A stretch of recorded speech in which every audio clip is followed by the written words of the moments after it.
Yo, that's right. You know what the fuck to do. So, this is the Retro Kid, Retronica Ice Cat on the Real News Talk channel. And this video that I'm going to be talking about today is the mass releases that just took place recently. I'm not going to talk about every single person that got released. I'm only going to talk about the main ones. That is Cora Jade, Dakota Kai, Braun Strowman, and Shotzi. I know Jakara Jackson got released too, but she was only known for being Lash Legends tag team partner. That's about it. So I'm not going to say much about her. I don't know what she's going to do after. But them ones I'm not going to be talking about. I'm going to be talking about the main ones who were the main attraction compared to the others. You know what I'm saying? So first off, I'm going to start with Braun Strowman. Braun Strowman, since his return in 2022, he hasn't really done much. He's had a few tag team matches as well as singles matches in the WWE, and I think his last match was against Jacob Fatu or Carmelo Hayes. Those guys. Those were his last feuds when he was part of the WWE, which he's no longer part of. Yeah, again, he got released. His first release was back in June 2021, and he went on to the Indies to do his thing. He was known as the Titan, I believe, but he was also known by his real name, Adam Shear. So he did his thing in the Indies, and then he came back a year later, 2022. But his return didn't really mean much because he was just a mid-carder compared to his first run. During his first run, after parting with the Wyatt family, he became a soloist competitor, and he became dominant. His best matches, his best feuds in the WWE were against the likes of Roman Reigns and Brock Lesnar. Those were his biggest profile matches. You know what I'm saying? I know he had like a mini feud with the late Bray Wyatt, may rest in peace, The Fiend. They had like what's that match again that they had? I can't remember, but it was sort of like a trying to remember the match that they had. I can't remember the match, but they had a match, but it was outside of the ring. It was like some sort of like pond area or something like that. Where they were muddy and shit. But regardless, they had a match with each other, and that match was alright. But obviously, Bray Wyatt won that. After that, after him winning the WWE title one time from Bill Goldberg at WrestleMania 36, this was during the pandemic. He wasn't really supposed to be in that match originally. It was Roman Reigns and Goldberg that were supposed to face each other. But because of, the hazardous of Roman Reigns' health, Braun Strowman took his place, and he beat Goldberg for the WWE title. So he's a one-time WWE champion. That was the only thing that he accomplished in the WWE. That was it. And then after that, he lost to The Fiend, Bray Wyatt.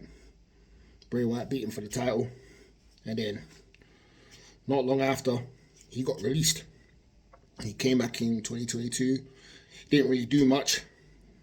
He was basically a jobber. He was a mid-carder. I wouldn't say he was a jobber, but he was kind of a jobber. He was like a hybrid sort of thing. You know what I'm saying? But he didn't really do much at all. He was just there. He just became big for nothing, really and truly. He was feuding with people like Carmelo Hayes and that. Come on, man. You know what I mean? And his last feud was against Jacob Fatu. Jacob Fatu demolished him. You know what I'm saying? So, at the end of the day, his return was all for nothing.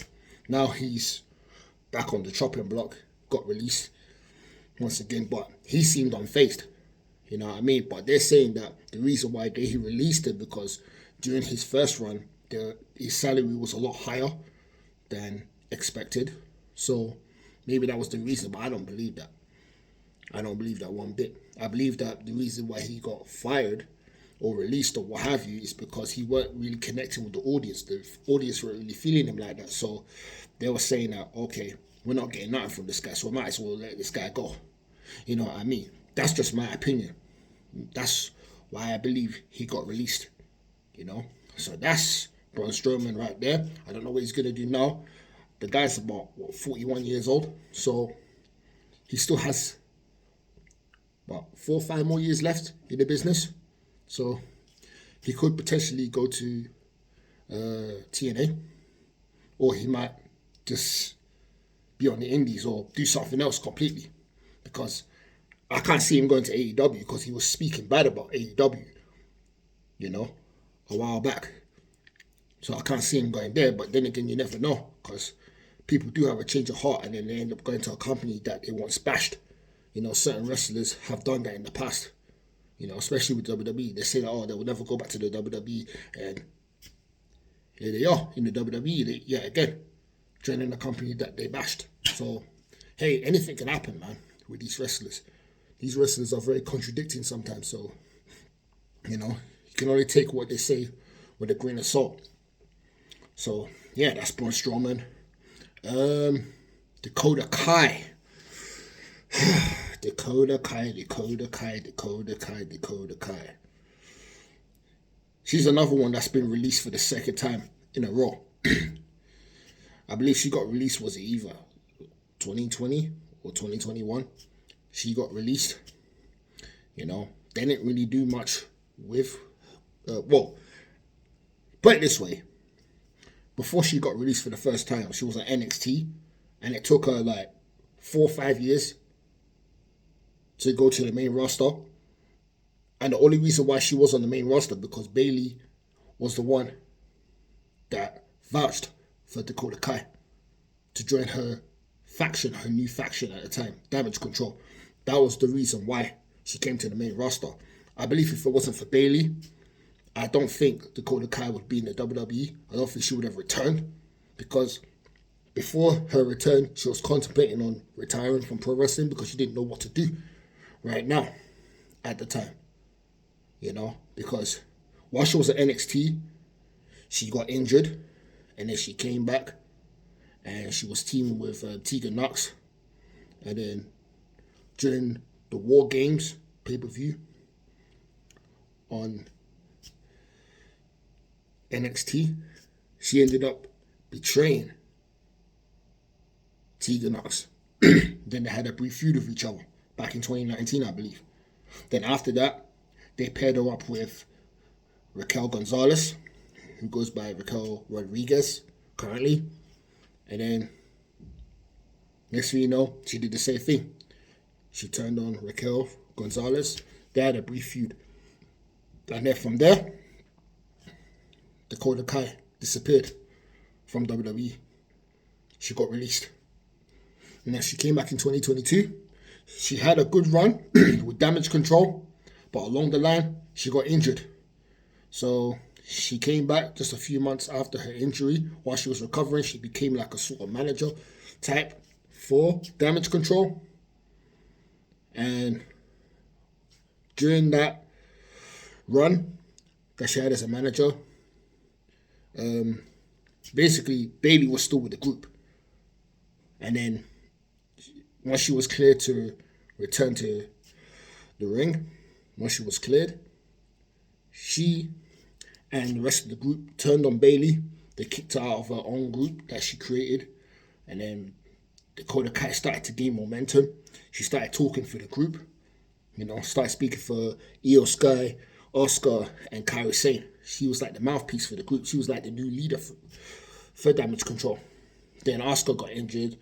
Kairi Sane got injured. So it was just Io Sky and Dakota Kai. And Dakota Kai was lost in the shuffle. So the attention was more on Io Sky. You know, she was the biggest star of all of them. You know, and the most talented one. You know. And then after that, it's like Dakota Kai was just placed in random matches. You know, I believe her last Raw match that she had was against Lara Valkyria, which she lost. She lost to Lara Valkyria twice. She couldn't even capture the Intercontinental Women's title, which is an insult, you know what I mean? Because Dakota Kai has not won a singles title since she's been with the WWE. The only belt that she's held was the tag team belts. That was it. But she hasn't held one singles title. Same with Sonya Deville. She only held the tag team belts, but never a singles belt. You know, which is an insult because Sonya Deville, she's mad talented. She was mad fucking talented. She's very underrated in the ring. People don't give her the credit that she deserved while she was there. You know, but then again, you know, WWE doesn't care about how talented you are. It's all about what you can deliver, you know, with your character and your charisma and how you connect with the audience. It's all about connecting with the audience. If you don't connect with the audience, then it's like WWE ain't got no use for you. It's like you're just there, you know. So Dakota Kai, she wasn't really connecting with the audience like that compared to Io Sky, Asuka, and Bayley, obviously. So she was like the black sheep of the group, Damage Control. Then ultimately, she started wrestling on main event here and there. Then she got benched. They benched her because they don't really know what to do with her. And I believe the reason being is that obviously the main reason why she didn't get the push that she wanted or even hold a belt, a singles belt, is because she's injury prone. Because she got injured twice. She's been with the company.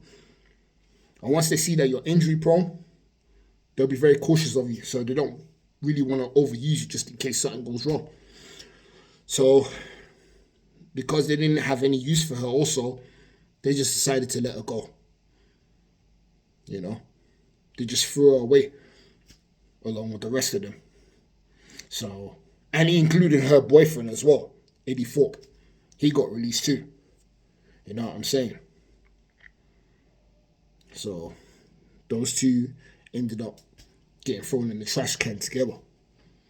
And Eddie Thorpe, he was doing well on NXT, but, you know, he was losing matches left, right, and center as well. So, hey, there's a connection somewhere there, you know, with those two. But, hey, I don't know what's next for Dakota Kai.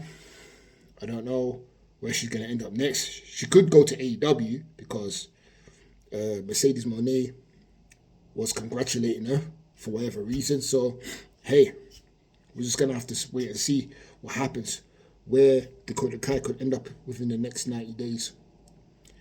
So, yeah. My next one will be Gigi Dolan. Gigi Dolan, she's been with WWE for quite a while, you know, mainly on NXT. I believe she was in the Mae Young Classic as well. I believe she was there before she came to NXT, you know what I mean? So she's been there for quite some time. You know, correct me if I'm wrong, but she's been there for a hot minute. And unfortunately, she never made it to the main roster.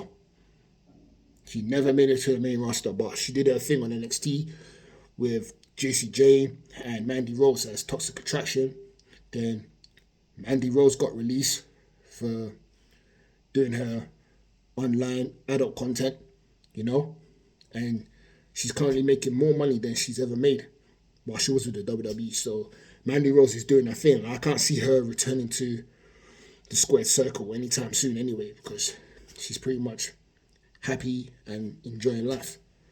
But Gigi Dolan, you know, after Toxic Attraction ended, Jessie Jane turned on her, then they had a feud, and then that was it. And then shortly after, Gigi Dolan got injured, so she was out for a number of months. Then she came back, teamed with Shotzi, Tatum Paxley. Then they were doing well, you know. And then Shotzi disappeared all of a sudden. And then it was just Gigi Dolan and Tatum Paxley.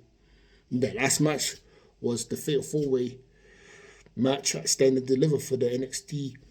No, was it for the NXT? No. It was for the WWE Tag Team titles.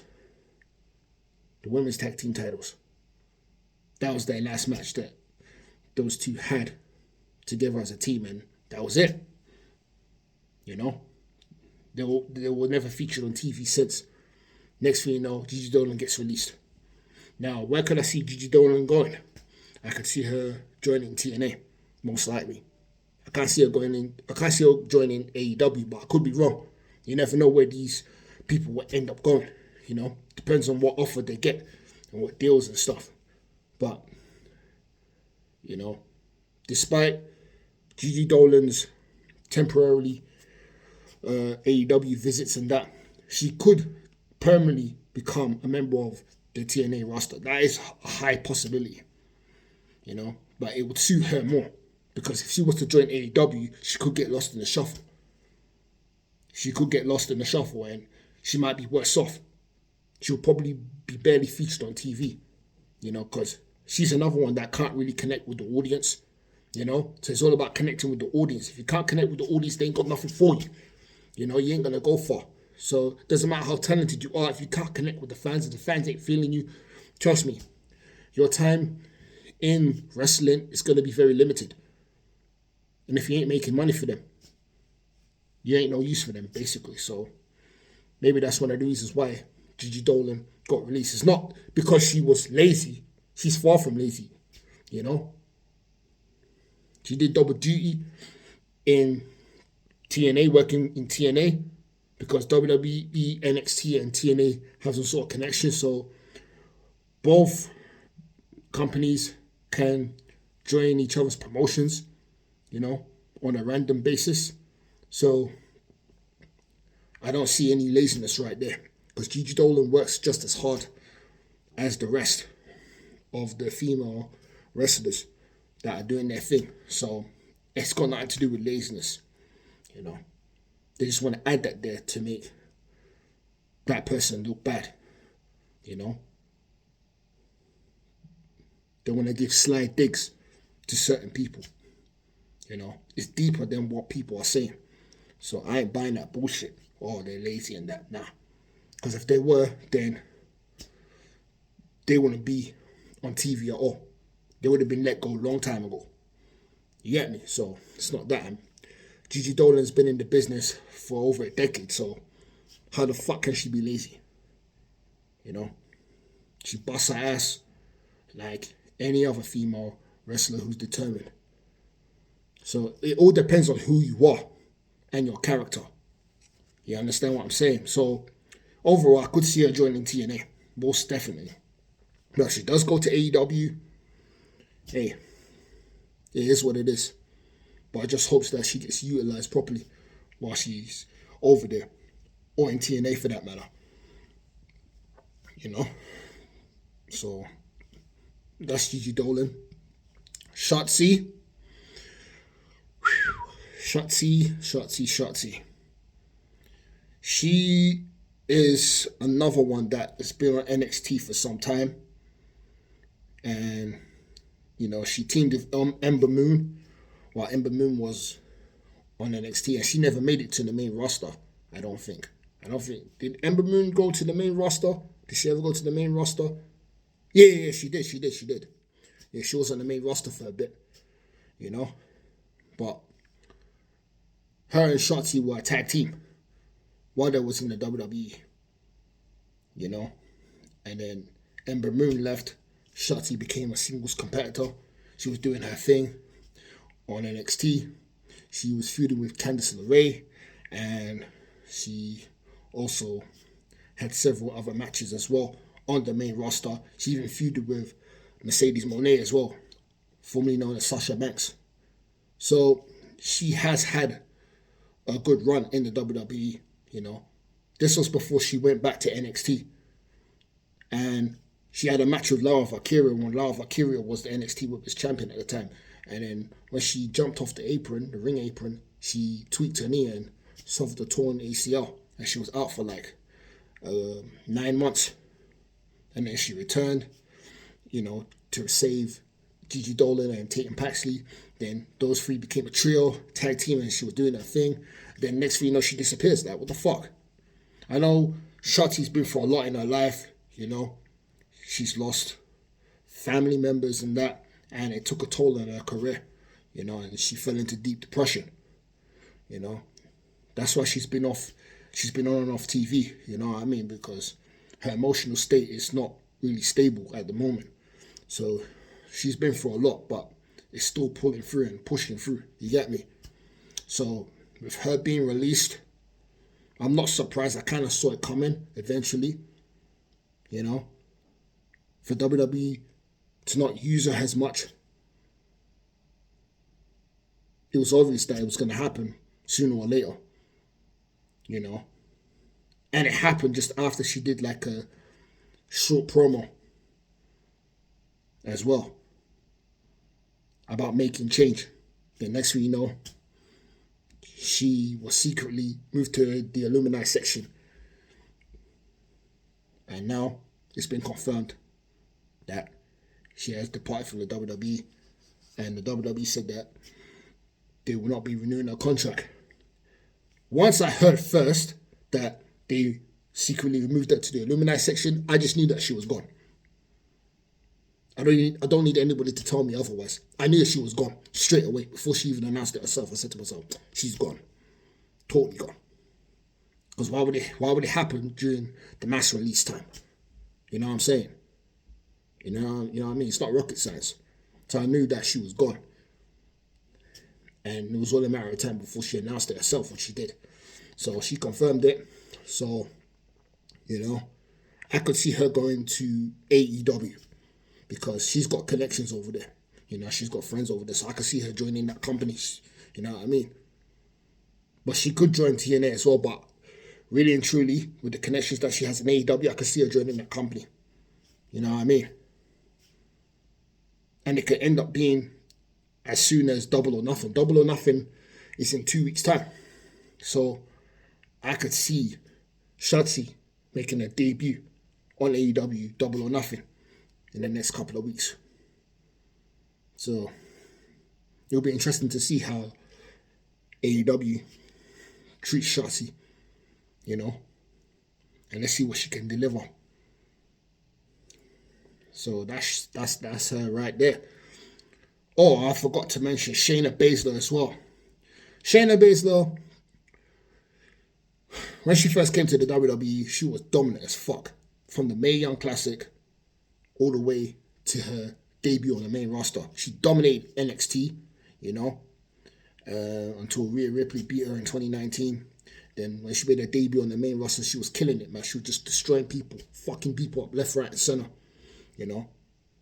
She was tag team partners with Ronda Rousey for a bit because they both came from UFC, MMA, and they both had their feud when Shayna Baszler turned on her. And that was the biggest crowd reaction that she got when she turned on Ronda Rousey for some reason, because the fans didn't really like Ronda for whatever reason.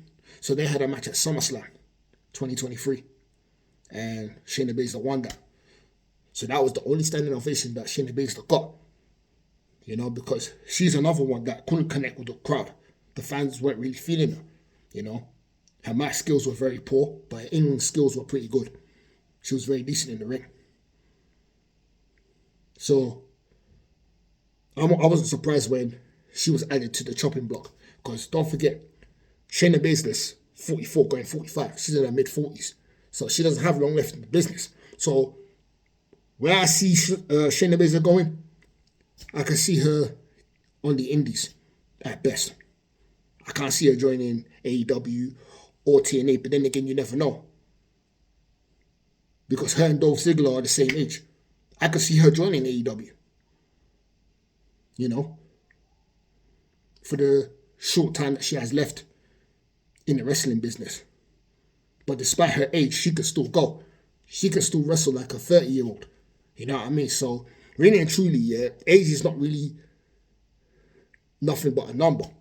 It's all about how fit you are and how you look after your body. You know what I mean? So, Shayna Baszler can still go. She's still got a lot left in the tank. So, I can see her joining TNA Wrestling. That's where I see her going. You know? Because if she goes to AEW, she's just going to be lost in the shuffle. They ain't going to do much with her. Maybe for a bit. I'd be surprised if she joins AEW. You know? But what do they have in store for her? Longevity. That's the problem. At this point in her career, I can see her joining TNA Wrestling. That's where Shayna Baszler will most likely end up. Or if not, she will just be an indies wrestler. She'll just be wrestling on the indies. You know. That's her right there. I don't really have much to say about Shayna Baszler. You know, her time was coming too. Pure Fusion Collective, they did their thing, along with Zoe Stark and Sonya Deville, who's also released a few months back. And I'm surprised Zoe Stark is still there. I'm surprised she's still in the WWE because they ain't done shit with her. You know, they ain't done shit with her, you know what I mean? But I could see her being released. If not now, it'll be the next round. Or they may just randomly release her because I don't think they have anything for her. You know? I believe the last idea that they may have for Zoe Stark is her having this sort of like right to censor type of gimmick. Like back in the day with Ivory, Stevie Richards, Val Venus, The Good Father, you know, Bull Buchanan. She might have that type of gimmick. Maybe that's what they're trying to figure out for Zoe Stark. You know, behind the scenes. But if that doesn't work out, then I can see her being released. There's no other use for Zoe Stark right now because she's another one that can't really connect with the audience, but she's a very good wrestler. She's very good at what she does. She was very good on NXT and in the WWE. You know, she can hang with the best of them. But as far as character-wise and connecting with the crowd, that's it. They have nothing for her. Because if you can't make money for the WWE or connect with the crowd, if the crowd ain't feeling you, you ain't no use to them. So she could be next. I hate to say it, but Zoe Stark is next. She's next to be released. You know? So, yeah. Shayna Baszler, I could either see her joining TNA or the Indies. And my last and final thoughts of this particular female wrestler that got released along with the rest is none other than Cora Jade, who is now reverting back to her old name, Elena Black. Elena Black is coming back to attack. Cora Jade, she made her debut in the WWE on NXT 2.0 in 2021. You know, she had that skating gimmick while she would bring the skate to the ring. And she was a face. You know, she was okay. You know, the fans were really digging her and that. But what really did it for her was when she stabbed her tag team partner, Roxanne Perez, in the back. And then they had their feud for a few months. That was a pretty good feud that those two had on NXT. That ended on Halloween Havoc. You know? Or the pay-per-view after. I can't really remember, but those two had a good feud. And Cora Jade was killing it as a heel. She has that heel type of persona, you know what I'm saying? And she's very good at being a bad girl. Because I believe she was naturally being herself as a heel. You know what I'm saying? And she has that don't give a fuck type of look. You know what I mean? So Cora Jade, she was doing her thing on NXT. She did really well until she got injured. You know, because it looked as if she was going to become NXT Women's Champion and was going to be the one to defeat Lara Valkyria, because it was supposed to have been Cora Jade to defeat Lara Valkyria for the NXT Women's belt instead of Roxy. But instead, it was Roxy. They gave that part to Roxy because Cora Jade got injured, you know, just a couple of days before her birthday last year, January 2024. So she was out for several months.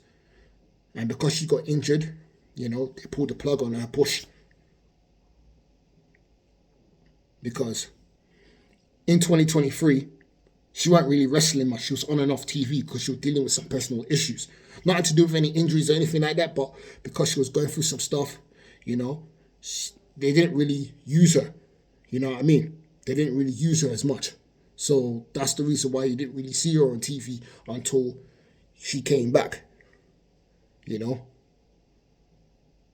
and then next thing you know, she got injured and was benched again for like 9 months.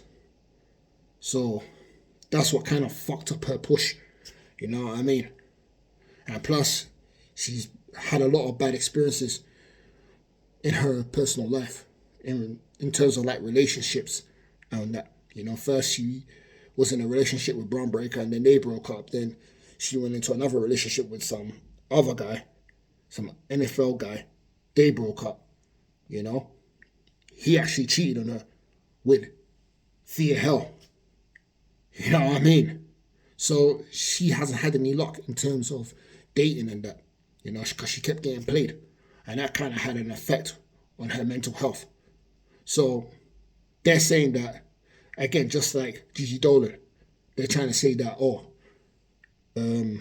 Cora Jade was lazy and that, but just like Gigi Dolan, she was working in TNA as well. So she was doing double duty too. So you can't tell me that Cora Jade is lazy. She's far from lazy. She works just as hard. You know, she pushes herself. She pushes her body. You know? So, yeah, Cora Jade has been through a lot.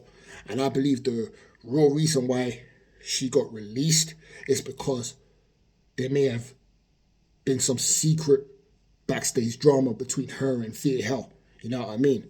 And having those two under the same roof every week, it's not going to be good at all. You know, because it could potentially come to blows at a random stage. And WWE wants to avoid that at all costs. So they decided to make the smart move by letting Cora Jade go. You know, and I believe that's a blessing in disguise. And it could also be because it's rumored that she could start an OnlyFans. So maybe that's the reason why they got rid of her altogether, you know. So not only that, but also the potential feud, real life feud that she has with Thea Hell as well. So that's the reason why they decided to let her go. And they may have had discussions with each other, you know. Two sides may have had discussions and that, and they came to a decision to just part ways. That's what I believe anyway, you know. Because Cora Jade, she didn't really seem too happy at all. She was just doing her job for the time being. And now that she's gone from the WWE, we're just going to have to wait and see where she ends up in the next 30 days. But I believe she could end up joining AEW. She could join AEW, you know, or she could join TNA. It's possible. You know, it's inevitable where she could end up. She could end up anywhere. Wherever she ends up, I'm happy for her. You know, as long as she's happy and she can mentally and emotionally gain back her strength to move forward, that's all that matters, you know? Because working in the same company as your ex, you know, and basically having a problem with one of your work colleagues, it's not a good look at all, and it's very unhealthy. The only real friend that she had in the WWE was with Roxy, aka Roxanne Perez. Those two are best friends in the wrestling business, you know. So, yeah, I think WWE made the wise decision to let Cora Jade go because they didn't really have anything for her. Because I knew after Stand and Deliver, when they didn't feature her in any future plans, I knew it was it. I knew that was a wrap for Cora Jade. So, yeah, everything happens for a reason. So, I can't really complain. I can't complain because only God knows the reasons as to why things happen in our everyday lives. And it might not be the most popular decision, but sometimes you got to do the most difficult things in order to see the brighter things that are ahead. You know, that's just how life is.